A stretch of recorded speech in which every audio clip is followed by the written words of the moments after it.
This is JILLIANA Ranicar-Breese, and this is part 2 of my interview with David Crean. David, tell me how you got into acting, because you originally started studying law, I think you said. Well, yeah, I think that's... And you obviously became quite a prolific actor. You mentioned coming to England and working with Arthur Miller, and obviously you were a certain level, shall we say. I did. I worked at the National Theatre for 2 seasons. I worked with Arthur Miller in 2 places actually, at the Bristol Old Vic and also in London.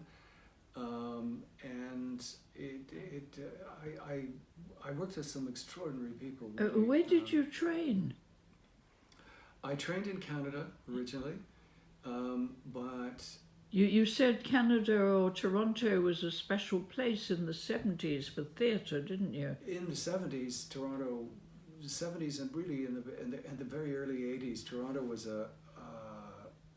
some of the most extraordinary and innovative writing and theatre was happening there. Well, what happened to all these people? Well, some of them became people like Robert Lepage, who he's from Montreal. But I think he grew out of more the sort of Quebec, the work that was going on in Quebec at the time. It was much more established there in the French language. Oh, in French, I see. But that's how come, of course, you speak French, isn't it? Well, I actually spoke French because my parents were in France when I was a child. We moved around different... Oh, you weren't Quebecois? I'm not a Quebecois. Okay, no. Okay. But why did I move? Well, I was at university and I was attempting to please, I don't know, some forces, perhaps my father, perhaps I don't know what exactly. This idea of justice was important to me, and so I thought the law. But then when I was at university, I really I needed to rebel, I suppose is one way of putting it. I needed to do something different. Academia, in the way that it was for me, had reached a kind of limit. I needed something changing, and what happened was that I ended up going to the drama department, and I did an audition for a Gogol play, The Government Inspector, as it happened, and I got my first part.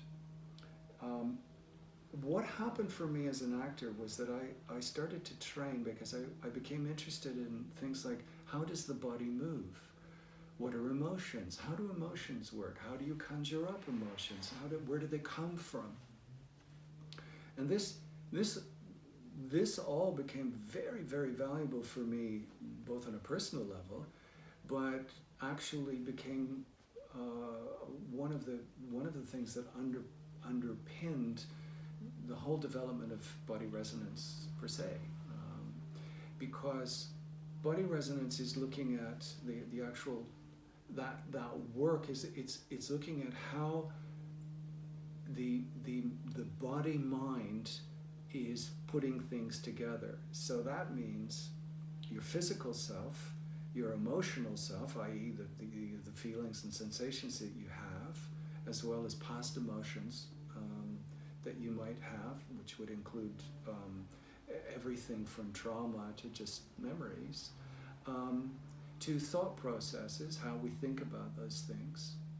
And those thoughts, of course, lead on to the sort of conceptual levels and also spiritual levels. So how do all of these things come together? That's what body resonance is about.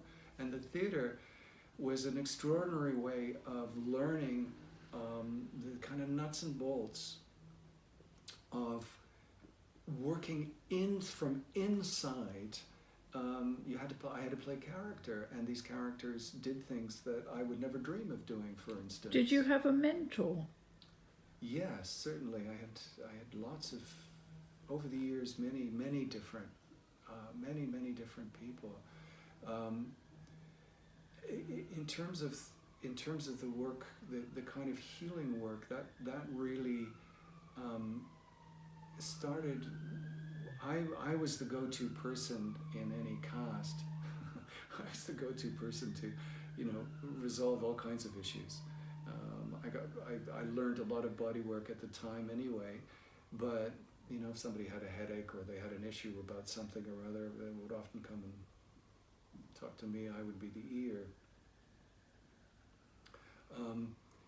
And in any case, I stopped being an actor after a while.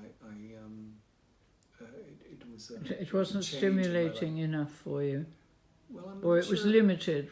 Do you think I suppose limited. it wasn't the bigger picture? It certainly wasn't the bigger picture for me, although I'm not sure that I could see it really at the time. When I was making the transition, it was quite painful. I loved the part. I loved the acting. I enjoyed being in the theater. I enjoyed the community. I loved being on set, whether it was TV or film. I loved all of that, and I really enjoyed it. What I didn't enjoy was the business of it. I really, You mean the commercial acting aspect? well, it was the commercial aspect of it, not the actual work itself, but all the stuff behind it. I wasn't, to put it in a nutshell, I wasn't having fun anymore. So it was time for a change. But anyway, How did you make that happened. transition? Well, I had been working with refugees, and I started to. One of the things that I did was I started to teach. I had a teaching degree as well. So Were you in England at this point? no, I'd gone back to Canada at that point. Right. And in Canada, then I started to. Interestingly enough, I was teaching English to adults at that point, and so the refugee angle came back in because a lot of the people that I was teaching were refugees, and because of some of the work that I had done, I started being able to spot where those difficulties were that weren't necessarily picked up by other people. Anyway, one thing led to another. And then I started to work with, I volunteered for an organization called the Canadian Centre for Victims of Torture.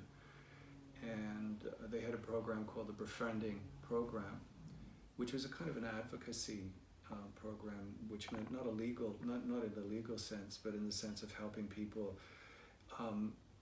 deal with what would be a stressful situation for them. For instance, like just opening a bank account or having to deal with somebody in authority, getting a driver's license. Practical things. Practical things, very practical things. Going and seeing a doctor was hugely traumatic because in every torture scenario, there is generally a doctor present, and the doctor is present in order to keep the victim conscious so that he can feel the maximum amount of pain. So that's part of the trauma there, and this is very shocking. It's very shocking, I think, to people. But that work led me on to realize how we do heal and how it is possible, and what extraordinary